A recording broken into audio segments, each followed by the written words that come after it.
Welcome to Daily Armour. Today I'm going to be in Philippians chapter number 4, looking at verse number 11. This is a very, very familiar passage to most of you. It's something that you've probably heard over and over again, especially if you listen to my pastor. This is something that he refers to quite often. It'll just come through in his messages somewhere. He may use this. It's very familiar, but just because it's something that we have heard over and over and over again, don't discount its importance. Don't discount a new little nugget that you might glean from it. Not that it has something brand new, but that it may mean something new to you today. I've really been concentrating over the weekend, toward the end of last week, just realizing that I really am content. And I don't want, and really had to constantly look at things that were trying to get my attention, to say, oh no, you need this, oh no, you need that, no, you need that rebounder, no, you need this leaf blower here, no, you need that. No, I don't need it. Maybe I want some things, but I don't need it. And even those things that I want, I'm like, I just don't really even want anything right now. And just finding myself being content. And what did we talk about? The contentment is, it is really what true happiness is all about. When you are just content with the way, that things are going, not that everything's going perfectly, not that all your circumstances have worked out, not that you're in this state of without any kind of problems or anything like that, but just that you're happy and content, even if the Lord's got you maybe in a state of waiting. Maybe there's a state of pain, but He's helping you with that pain, and you're managing those situations, and you're dealing with it, and He's helping you. He's stepping in and guiding you and helping you through that. Whether it's just kind of being happy with maybe the age that you are. I know I'm in my 50s now, and the 50s have not seemed to bother me. 40 was a killer, but only for about a few months. And I was like, this ain't no big deal. It's just 40.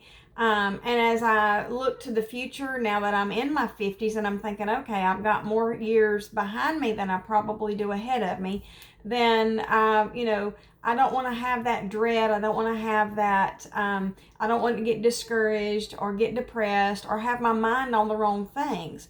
I want to appreciate where I am now and learn and know that God's using me right now where I'm at. Now, maybe I'm not as fit as I used to be in my 20s. Maybe I can't go as long as I used to go when I was in my 20s and 30s. Maybe I can't stay up as late. Maybe I need to exercise myself more, rest more. I need to do all that. Maybe this age comes with some complications. I have, pains, and I'm careful. I'm starting a new fitness regimen. There's somebody that I was reading after, and he's really into or following after listening to some of his lectures, and he's really into sprinting. And I'm thinking, I have a knee that gave me trouble a few years ago, and I don't want to start that back again. And so I'm finding out everything I'm doing, I'm being more careful. I'm sprinting from my pool. I'm trying to be careful with my joints when I'm doing some different things that I'm just incorporating this over this summer so far. I'm being really careful what I do. And so at this age, I am more careful.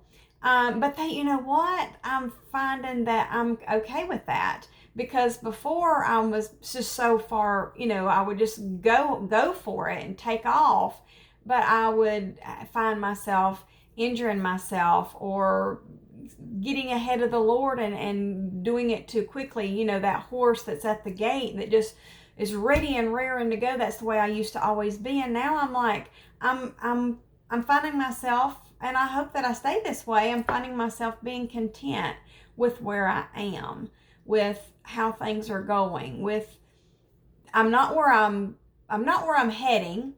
I've not hit any kind of goal and I can just like put it in park. No, I don't really plan on ever doing that. But I'm not where I want to be. I'm not where I'm headed. But I can say, but man, I'm not where I was. I'm not, I'm not where I was a year ago or 3 years ago or 5 years ago. I'm not where I was.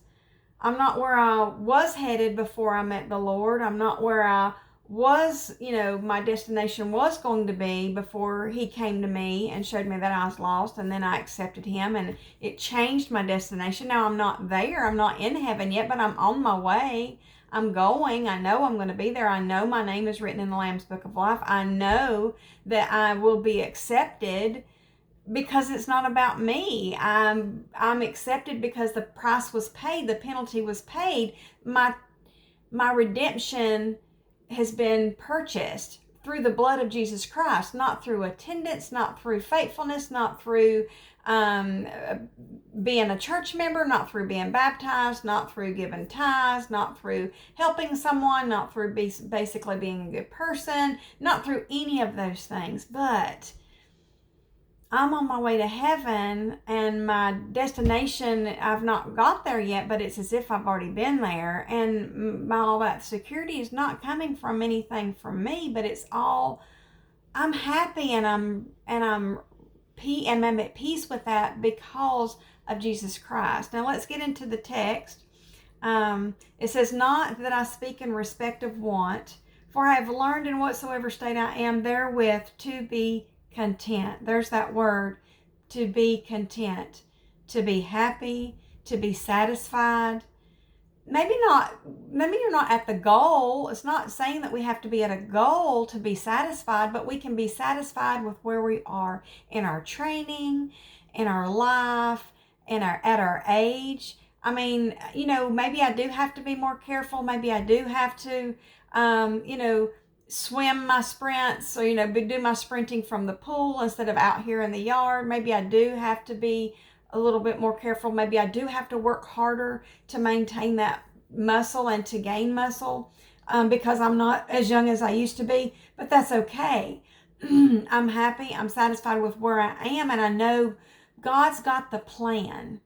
And He is leading me to all this, and He's taking me somewhere. He is making me stronger. He is making me healthier. He is showing me things in His Word. He is showing me His love and His devotion, and He is showing me His plan and those things that He wants me to do. And then my response is to be obedient to Him, and I'm content with that. I'm having to push aside fears. I'm having to push aside my faults and my failures, and that I know I'm not very well equipped. And He's like, I'm not impressed with anybody that thinks they're well equipped. I'm not impressed with that person that's like, oh, I got all this figured out. He's not impressed with that. He led me last night to a verse in Psalms, and that I kind of could have done a whole devotion, and maybe the Lord will let me one day on just this psalm, and especially in verse 10 and 11, but it's Psalm 147. And as I ran across it last night before I went to sleep, and then first thing this morning, I was thinking about it this morning, and just kept pondering on it. I'll share with you the verse. It says, He delighteth not in the strength of the horse. Now a horse is strong, and it brings me delight. It brings me joy. I am amazed at the power and the strength of a horse. The Lord's saying, I'm not impressed. Yes, I made them. Yes, they're wonderful. They're wonderful because I made them. They're wonderful because I gave them that strength. I gave them that power. But I'm not impressed with them. He said He doesn't take delight in that. They have a purpose. He's part of His plan. He delighteth not in the strength of the horse. He taketh not pleasure in the legs of a man. So He made man, and He made our strength in our lower part of we're usually stronger in our lower part of our body. You got your gluteus maximus that's connected to your quadriceps, and all of that. So that lower part of our body is strong. And as we get older, we realize, hey, I'm losing that strength. I've got to work on that. That's very important. But if just because I'm getting stronger, the Lord's saying, I'm not impressed with that. Yes, you need to do that. Yes, the body is made to, it's made to work those muscles, and there's purpose and all that. But even if the legs have been removed, his delight, he's taken pleasure not in whether I'm strong.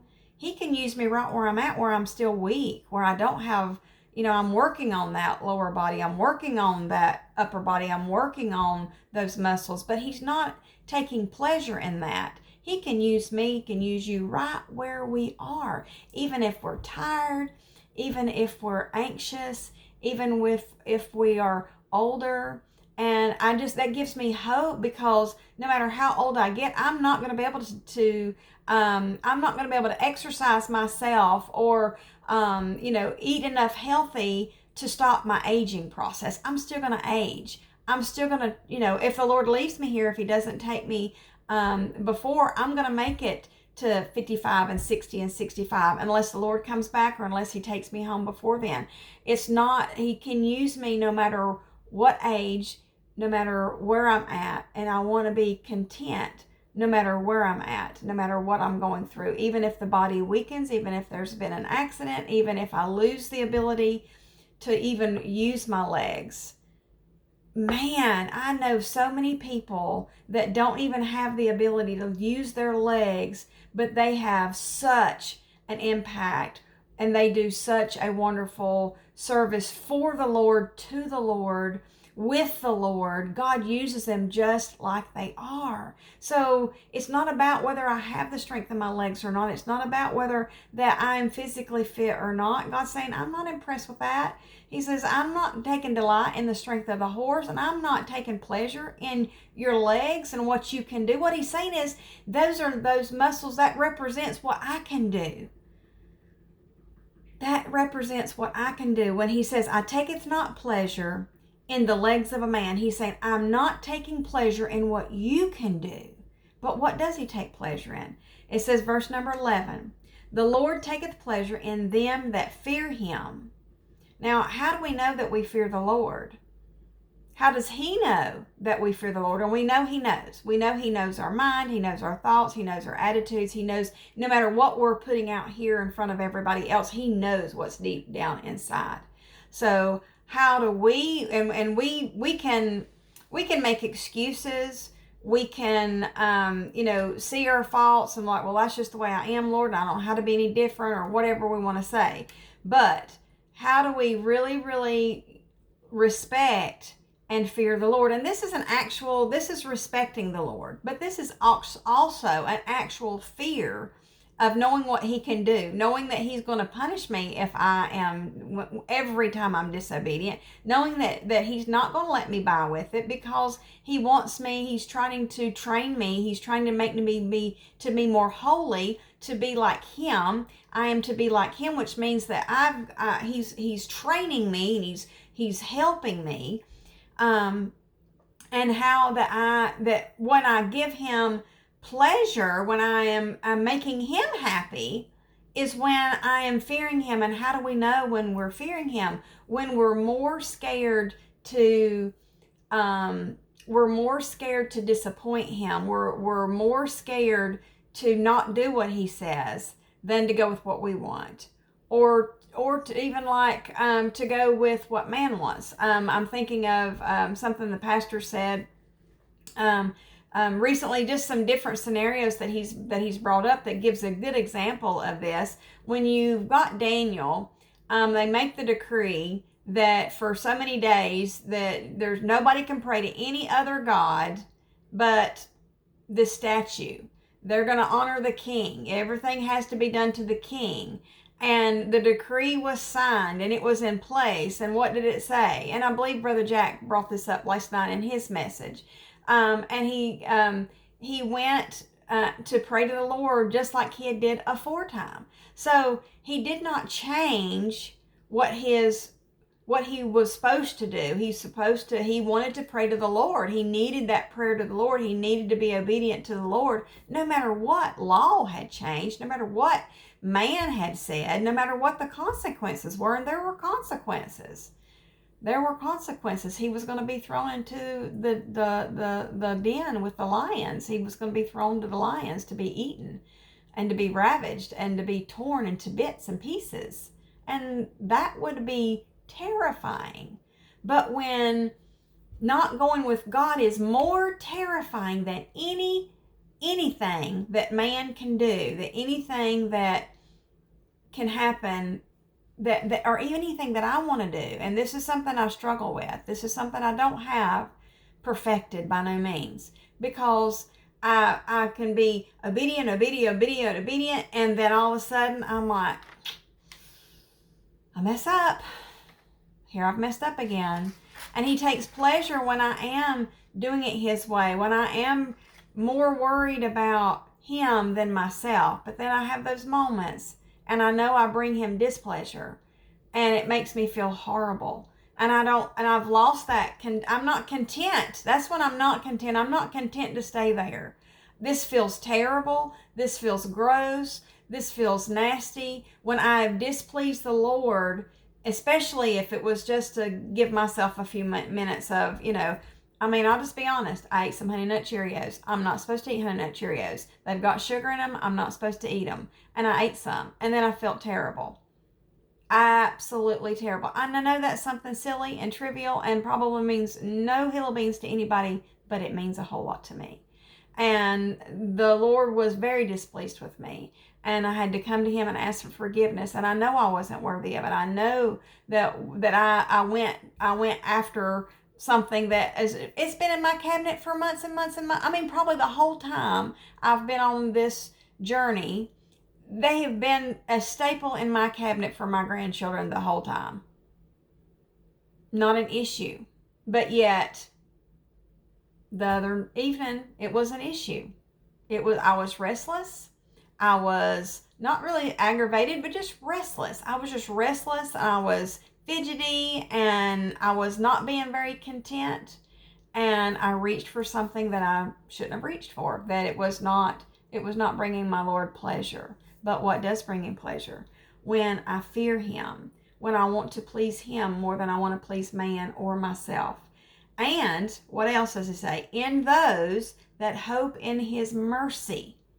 Hope in his mercy. The ability to even go to him in prayer and ask for forgiveness. I know that he is going to forgive me. He is, because he is faithful. Not because of my faithfulness, because I've just proven I've been unfaithful. I've already experienced that I've let him down. But he's never let me down. He's never turned me away. He's never turned his back on me. He's never left me, and he's not going to leave me, and he's especially not going to leave me over some Cheerios. My hope was in his mercy and his forgiveness and his love and his tenderness. And, me receiving that forgiveness and saying, okay, gird up thy loins and get up there and get back to work. Because he's got a plan. He's got a purpose. He's taking me somewhere. He's wanting to do some things with me, and I've got to be fit mentally, physically, emotionally. I've got to be fit. If you look at the verses previous to this is something I refer to quite often. And in verse number 8, it says finally, because when you think about, it's not just about our physical, it's not just about outward, it's not the scales. My life does not revolve around what the scales say, but God is he is helping me in every part of my being, but not just what the outside look. It's not about what the outside looks like at all, because the outside's still 50-some years old, but it's about what he's doing with me also on the inside, emotionally, mentally, spiritually, is what he's doing on the inside. That's really way more powerful. And I know that maybe somebody sees this or that, but you don't understand what I'm gaining has not got anything to do with what the scale says. It's not got anything to do with what size of clothes that I'm able to get down to. It's not got to do with any of that. But what he's doing with me on the inside means so much. And my hope is in him. And in those that hope in his mercy, I am hopeful for his mercy. There's something that I'm praying about. And we've, Todd and I have got some goals set. We've got a kind of a plan laid out. We're, started instigating it over the weekend, and we've got it wrote. It's going to take about 18 months. But you know what? When I think about this, and it says that he taketh not pleasure in the legs of a man, the Lord's not impressed with what I can do, and he wants me to ask him for what he can do. And so we've got a plan, and if the Lord chooses to, even if the Lord chooses to for all this to take place for the next 18 months, it's still going to take him helping us to get through every obstacle that's going to be in the way. There's going to be an obstacle. There's going to be a tragedy. There's going to be something that's going to come up. There's going to be something that catches us off guard. It never catches the Lord off guard. He's never without the ability to take care of it or handle it or help us get through it, or when we're being impatient in one area and we want to go do this or go do that, or we want to press pause on this and like, a little bit longer won't be so bad. No, if we stay true, we've got a plan that still involves God helping us get through it. But he doesn't want me to just think about what I can do. He wants me to look to him for what he can do. And that doesn't just apply in this little scenario over here, but it's training to apply that to every part of my life and your life and those that are lost that need to be saved. And it feels impossible. It looks impossible. And Lord, I'm doing what I can do. It's not about what I can do.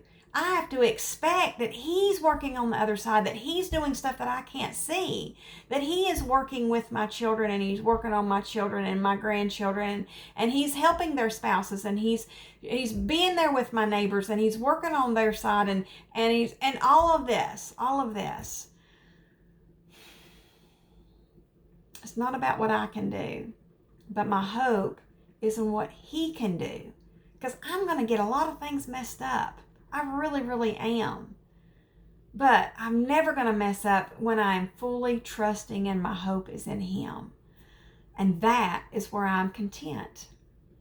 I'm content to watch and to wait and to see what he has in store, and that I know he's taking me somewhere, physically, mentally, emotionally, spiritually. He's taking me somewhere with the things that he has me studying, with the things that he's got me focusing on my mind. He tells me in verse number 8, whatsoever things are lovely.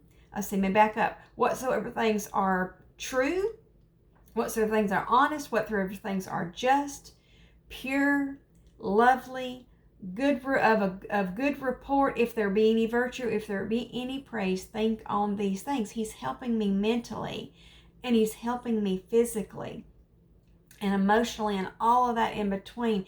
And what I've realized over the last several days, 4 or 5 days, however long it's been, is I'm really content. I'm happy. I'm at peace. I'm satisfied to wait.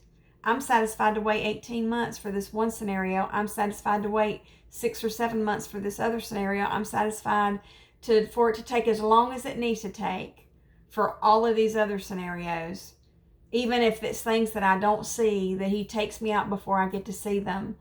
I want to see my children in church. I want to see them faithful to the Lord. I want to see them in love with Jesus so much that they're just always going to be there, and they're going to want to go back to getting involved, and they're going to want to make a difference for the Lord. And I want to see that. But if I never see it, I'm satisfied that the Lord's going to take care of it his way and his time.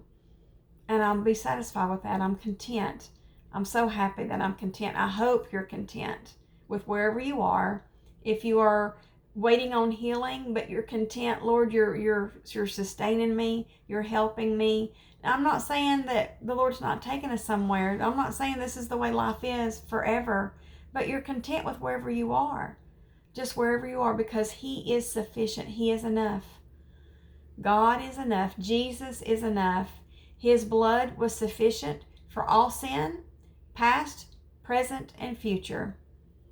His grace is sufficient for whatever your need is, whatever my need is. He knows how to get us through the day. And therein, whatever the state, the condition, the circumstances, whatever they are, good, bad, or in between, whatever they are, we can be happy, peaceful, satisfied, and content only in the Lord. Thank you for joining me. I look forward to seeing you again soon.